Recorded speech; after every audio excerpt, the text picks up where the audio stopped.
அஸ்ஸலாமு அலைக்கும் வரஹ்மத்துல்லாஹி வபரகாத்து. இறைவன் மிகப்பெரியவன்.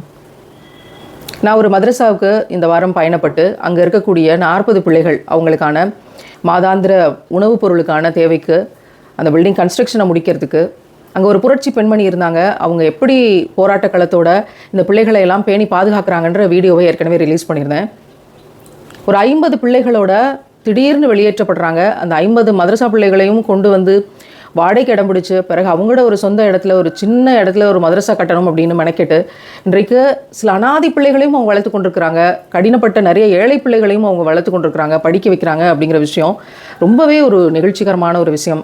அந்த சிஸ்டர் இன்றைக்கே வந்து ஒரு ஆப்ரேஷன், பிரெயின் ஆப்ரேஷன், இந்த மாதிரி இதுக்கான செலவு இது வரைக்கும் ஒரு 3 lakhs வரைக்கும் ஆயிருக்கு. இனி ஹாஸ்பிட்டலுக்கு வந்து ஒரு 2 lakhs பே பண்ணணும். கிட்டத்தட்ட அரௌண்ட் 5 lakhs இதுக்கான செலவாக இருக்குது. இன்னமும் அந்த பிள்ளைகளுக்காக உழைக்கணும் அப்படின்ற ஒரு பெரிய வைராக்கியத்தோடு இருக்கிற ஒரு பெண்மணிக்கு நிச்சயமாக நம்மளாம் சப்போர்ட் பண்ணணும். நான் ஒரு ஸ்டெப் எடுத்து வச்சு இதுக்கு ஃபண்ட்ரைஸ் பண்ண ஆரம்பிக்கிறேன். நீங்களும் கண்டிப்பாக உடனடியாக இதுக்கான உதவிகளை, உங்களோட பொருளாதார பங்களிப்புகளை செய்யுங்க. காணொலியோட இணைப்பில் இருக்க எனக்கு தொடர்பு கொண்டு உங்களோட ஆதார் கார்டை நீங்கள் அனுப்பி கொடுங்க. உங்களோட உதவிகளை பதிவு செய்யுங்க. அவங்கள்ட்ட வந்து கிட்டத்தட்ட 60 பவுன் கிட்ட இருந்துச்சு. அது எல்லாத்தையும் மதரசாவுக்காக வேண்டி, மதரசாவுடைய பில்டிங்காக வேண்டி தான் செலவு பண்ணி இன்னும் இப்போ 4 பவுன் 5 பவுன் கிட்ட தான் கழுத்தில் இருக்குது. அந்த மாதிரி தியாகத்தோடு மதரசாவை நடத்தணும். அவங்க ஆப்ரேஷன் பண்ணும்போது சொன்னாங்க, நாங்கள் ஒரே ஒரு ஹோல் தான் இருக்குதுன்னு நினச்சோம், ஆனால் 2 சைடுமே மூளை பகுதியில் வந்து 2 ஓட்டை இருக்குது, அந்த 2த்தையுமே நாங்கள் வந்து அடைச்சி இது பண்ணியிருக்கிறோம் அப்படின்னு சொல்லிட்டு டாக்டர் சொன்னாங்க.